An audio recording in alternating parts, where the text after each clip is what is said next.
Dr. K. S. Ramakrishnan is working as an assistant professor, School of Education, Tamil Nadu Open University, Chennai 15.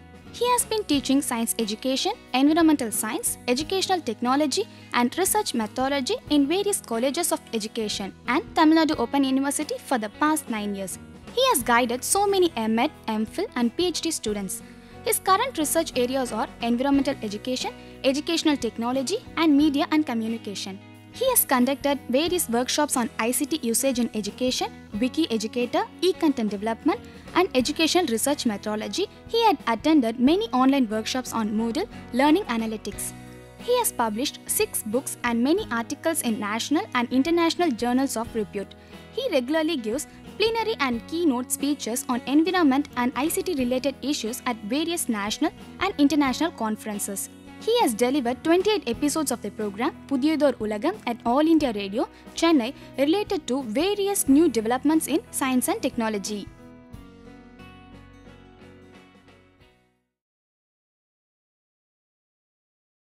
Welcome to UGC lecture series. In this episode of Environmental Education, we shall discuss about the environmental impact of urbanization. So, look at the diagram. It is a city in Argentina and you see the way that it is overcrowded, and in this episode we shall see how this kind of urbanization has impacted the environment. And these are all the topics that we will discuss: the urbanization, the problems of urbanization, the effects of urbanization and the pollution control mechanisms, and these are all the topics that we shall discuss today. And first let us see what is the meaning of urbanization. The transformation of a society from a rural to an urban one. That means the people are moving from a rural background to an urban background, and that transformation is called the urbanization. And it may be followed by the physical movement, or the same place can be converted into an urban area. And the urban population, that means the persons living in cities or towns of 2500 or more residents. And the urbanized area, the places and adjacent densely populated surrounding with minimum population of 50,000, and therefore, if at any place the population is more than 50,000, we shall say that it is an urbanized area. And the mega cities, the cities with 10 million residents or more. See, for example, as far as India is concerned, we have some metros like Chennai, Mumbai, Delhi or Kolkata. All these are some metro cities because the population is more than 10 lakhs. And the metropolitan area is a densely populated core area together with adjacent communities. That means, surrounding a metropolitan area, there is an adjacent community that is called the suburb, and therefore, the core area that is called the metropolitan city. The largest city in each metropolitan is designated as the central city. See, for example, as far as Chennai is concerned, the Chennai has a lot of suburbs like Avadi, Ambattur or Tambaram, like that there are so many suburbs, but the main place that is Chennai city, and therefore, it is called the Chennai metropolitan. And the suburbanization, as more people move to the suburbs, urban areas surrounding the central cities undergo the suburbanization. That means, when a city is formed, it is surrounded with a lot of suburbs also, and therefore, what will happen as the time evolves, the people are migrating, moving from the main city to the suburb, and therefore, the suburb area that is gradually growing, and that process is called the suburbanization.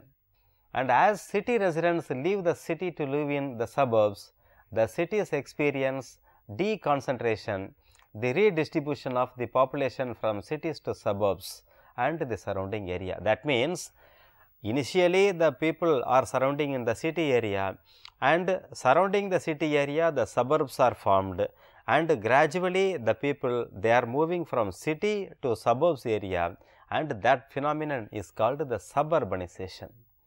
And now, The urbanization and environment. The world population growth has an important human environmental interaction. That means, the environment is deeply interacted with by the human beings, and therefore, when a city is formed, naturally that it is affecting the environment also, and therefore, while the world's population doubles, the world's urban population triples, and within the next few years, more than half of the world's population will be living in urban areas, and therefore, it is very difficult to stop the urbanization. The only thing that we can say that how can we protect the environment from the urbanization, and both the increase in and the redistribution of the earth population are likely to affect the natural systems of the earth and the interactions between the urban environments and population, and therefore, there is an interaction between the natural system and the population, and now let us see how. See, it is a population growth of 10 cities, the gray area that is 1950 and the white area 1970, and it is 2000, and the light blue that is 2015. And therefore, as far as Mumbai is concerned, what a phenomenal growth of population, and it was below 5 million and now it is more than 25 million, and therefore, what a phenomenal growth, and the same thing is happening for most of the cities except London. London, you see, the initial population was more and gradually that it is decreasing. That means, from the main city the people have moved to the suburb area, that is the meaning of that particular graph. And therefore, from the graph it is very much understood that the urbanization has started taking place, and these are all the problems of urbanization. So, when an urban area is evolving, congestion, housing problem, transport, employment, the environmental quality, health, sanitation, education and crime. So, all these are associated phenomena with the urbanization. See, the urban people change their environment through their consumption. So, they consume more food, energy, water and land. In turn, the polluted urban environment affects the health and quality of life of the urban people, and therefore, there is a vast difference between the food habits of the rural people and urban people. The urban people are eating very sophisticated processed food rather than the rural people who are eating some raw and unprocessed food, and therefore, they consume more amount of food, energy, water and land also, and therefore, it is affecting the environment very deeply. See, this diagram is a urban Nigeria. See the way that how congested it is, and this also is urban Nigeria, and therefore, whenever the urbanization happens, the first impact is the congestion.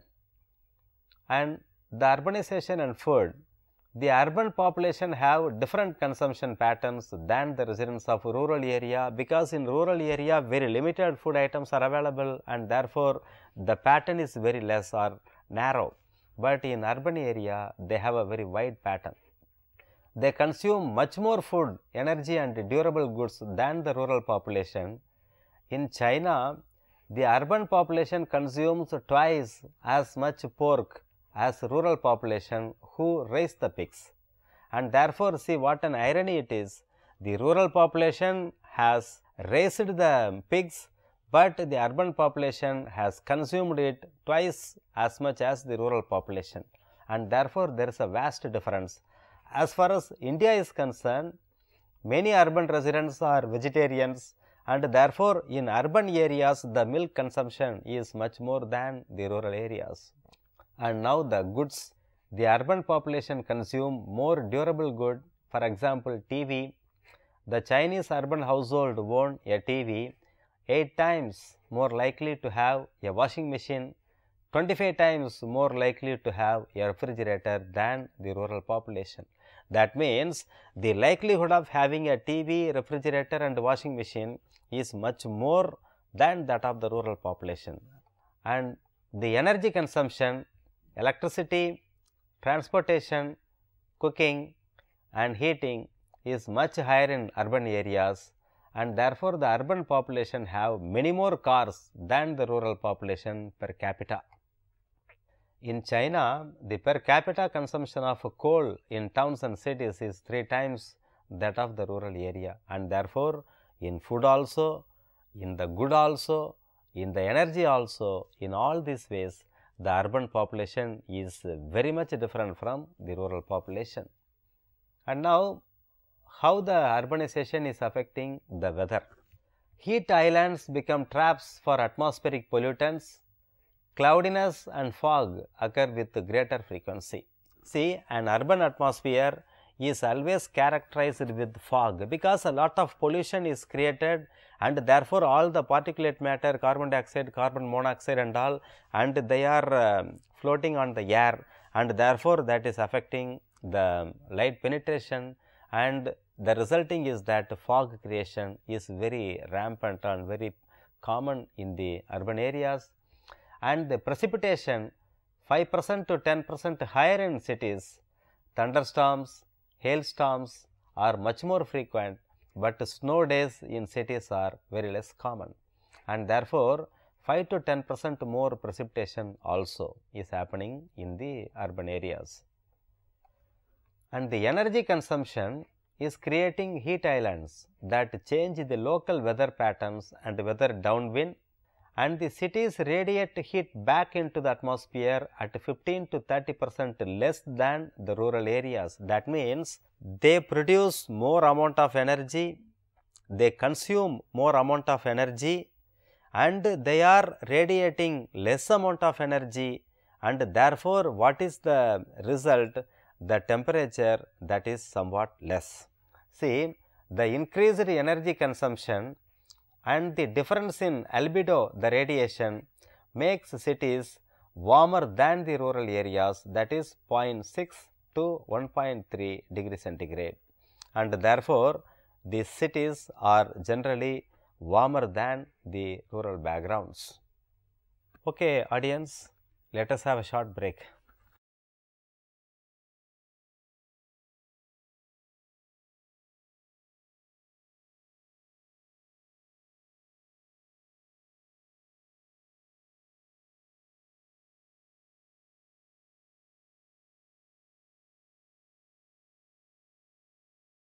Welcome back from the break. Let us proceed. See, it is a diagram, the sketch of an urban heat island profile. See, it is a downtown where the city is situated, and the urban residential, park and the rural farmland. See, here the late afternoon, that means the 3 o'clock in the afternoon, the temperature gradient you see, it is having the peak at the city. That means, the central city, the downtown city is warmer than the rural background, that is called the heat island. And the urban heat island are smoggier, and the smog is created by the photochemical reaction, as we have already seen. These reactions are more likely to occur and intensify at higher temperature. The more temperature it is, the more smog is formed. For every degree Fahrenheit, the temperature rises above 70 degree Fahrenheit, the incidence of smog increased by 3%. Therefore, the more warmer day, the more smog is produced. And now, the water and the urbanization. There is a significant impact on hydrology, impacts nature of runoff water that flows into rivers, streams or lakes and may carry sediment. See, in city a lot of pollutants are produced, and therefore, when that water is running off into the river, and that river is also polluted, and the rate of soil erosion, that is also affected. The soil erosion, that is more in cities than in the rural area, and the delivery of pollutants to rivers, streams, lakes and ocean. Therefore, in the cities, the pollution that is more than that of the rural area, and therefore, it is affecting the hydrology in that way. And look at the diagram, the industrial area, and therefore, that is producing a lot of pollutants, and here it is very cloudy, and therefore, the precipitation is also more, and the soil moisture, the evaporation. So, the city atmosphere that is affected by all these ways, and the same diagram depicted in a different way. And here the discharge, see here, as the time is increasing, so how much discharge that is produced, and the blue area runoff and rainfall, that means the center of mass indicated. Therefore, the runoff area that is less, and the orange that is completely severed basin with natural surface, and therefore, the sewage water discharge is more, the runoff is somewhat less, and then comes the red area, completely severed basin with highly impervious surface. Therefore, it is a highly polluted matter, and the green area natural channels and basin surface. Therefore, as far as the cities are concerned, the natural channels are less, rather the completely sewage material that is more, and therefore, it is a pattern for the cities. And therefore, what is the result of this? The urbanization increases the intensity and decreases the lag time for floods. It increases the frequency of small flood. See, for example, some few years ago in Mumbai, there was a flood, and see, in contrast, the flood that was there for so many days, it was not discharged through natural channels, and the size of small floods is increased by urbanization, while during large infrequent floods, there are no significant difference between the way the rural and urban areas behave. And the erosion, the runoff on bare land leads to erosion. The grass, trees and other plants hold the soil in place and avoid erosion. The highest rate of erosion are produced in urban areas during the construction, and the erosion is the source of sediment that fills streams, and it pollutes water, kills aquatic life, and shortens the useful life of dams and reservoirs. And therefore, the erosion also is more in cities. And these are all the some places of worship in cities, and here is the sewage, and so how much polluted it is that you can imagine. And the nutrient loading in urban areas, and see, it is a pond in the urban, and therefore, the pond it is loaded with more nutrients of nitrogen, sulfur, etc., and therefore, you see the growth of algae, and that is more, and therefore, the whole pond that is dead, and it is increasing the metal poisoning. Actually, in the diagram that you are seeing the arsenic poisoning, and therefore, see the how much that it is affecting the legs and the hands of the people, and therefore, the metal poisoning is much more in the cities. And in health aspect also, inadequate water and sanitation, lack of rubbish disposal, so it is resulting in the respiratory infections and other infectious and parasitic diseases. And as the cost of building is more, it is difficult to build the cleaner public transportation system and hospitals and clinics, and therefore, it is not possible to build very high quality clinics and all, and it is possible, but they are very costly, and therefore, all the people who are living in cities, they cannot afford for the high cost medical facilities, and therefore, resulting is that the health profile of the people in cities, they are little bit less than those in the rural areas. And the water pollution, there are point sources and non-point sources, and the pollution includes the chemicals, sediments, heat, disease causing organisms, and therefore, in the water pollution count also the cities are lagging behind the rural areas. And here is sedimentation, and therefore, the sediment is more in the city areas. And the water pollution, the suspended solid the coliform bacteria is more, the chlorides, the phosphorus and nitrogen, all these are polluting the water areas in the cities, and therefore, the biochemical oxygen demand BOD, that is also less, and the dissolved oxygen in water, that is decreasing, and therefore, what will happen? The aqua ecosystem, that is highly affected. See, for example, if you look at the pond that you could have seen, in this pond, as the sunlight cannot enter and the oxygen also cannot dissolve. So, what will happen? All the fishes and all, they will perish in a short time, and that is a problem of the water ecosystem. The biochemical oxygen demand, that is less, and therefore, the water bodies or the water animals, they cannot survive. And see, look at the diagram, actually it is affected by the algae. That means that because of the over nutrients, it has lost all the properties, and therefore, no animal beings can survive in this pond. And now, we have come to the last lap of the episode. How shall we control pollution? Okay, that a lot of pollution is there, but how shall we control pollution? What is the responsibility of the people and what is the responsibility of the government? See, the production of goods.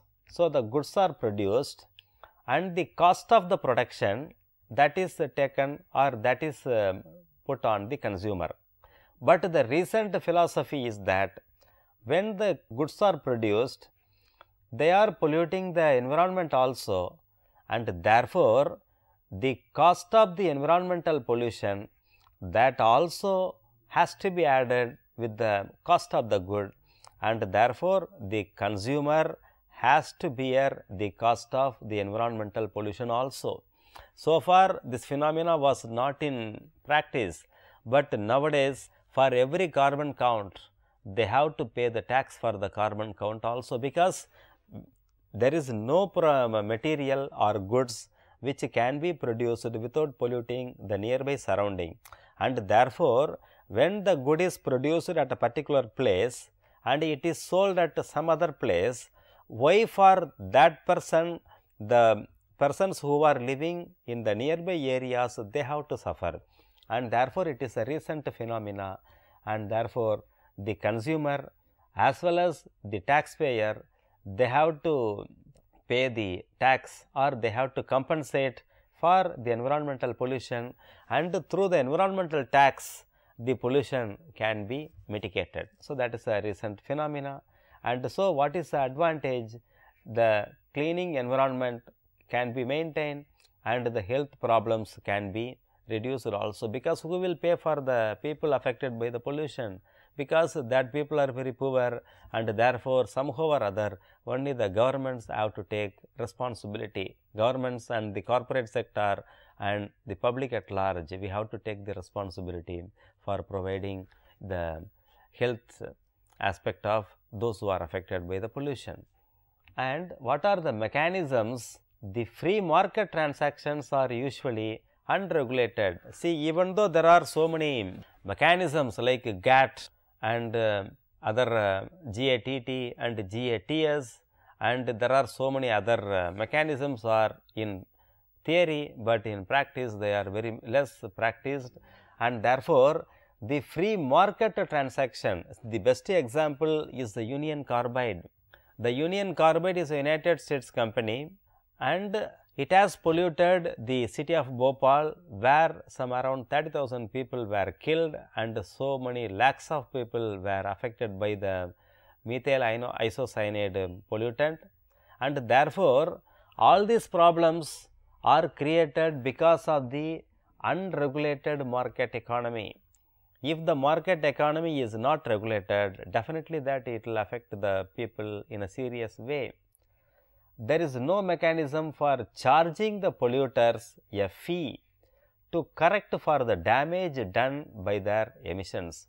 So, for example, if a company like Nokia or Hyundai, they are polluting a particular place, what is the wrong in charging a pay or charging a fee so that that amount can be utilized. There is a generally there is a concern that the water level in nearby areas of Hyundai has come down, and therefore, that may be rectified by utilizing the tax to correct the damage done by their emission, and therefore, the society decides on an acceptable level of environmental quality and the government has to intervene.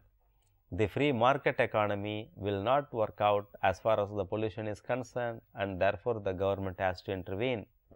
And the government intervention, the same diagram, the industrial production and the reduced environmental emission and the cost of production is falling on the consumer, and the consumer is paying the affected people by the tax incentive. Suppose in case if they are reducing the pollution, then we may give the tax incentive or the credit also. So, somehow that we can give some relaxation. So, some cities which are most urbanized, New York, Los Angeles, Mexico City, and in India also Hyderabad, Mumbai, Bangalore, Chennai, Kolkata, Karachi, Lahore, and therefore, all these places the people, that is above 10 million people are living, and therefore, the Indian cities are overcrowded. Not only India, most of the Asian cities are overcrowded in comparison with the cities in United States. And now, let us summarize. In this episode, we have discussed about the urbanization, what are the problems of urbanization, the effects of urbanization, and the pollution control mechanisms, all that have been discussed in detail. And now, let us have some questions. The first question, define the urbanization and suburbanization. The second one, mention some problems of urbanization. The third, how urbanization affect the weather. The fourth, define heat islands. And the fifth one, discuss some measures to control pollution. So far, we have discussed about the urbanization and what are the problems associated with urbanization. The same problems are existing in any urban place. For example, you take Tirupur. Tirupur is called the Banyan City or the Dollar City, and there on one side that we are developing a lot of revenue for the country, on the same other side the rivers are highly polluted, and therefore, the companies which are earning the money, they have to take responsibility for cleaning the canals and the rivers which are surrounding the Tirupur city. And therefore, dear audience, that you look at your urban cities and see in what ways they are polluted, and you think of how shall we as people, consumer, producer and the public at large, we shall remediate the pollution. Thank you. Have a nice day.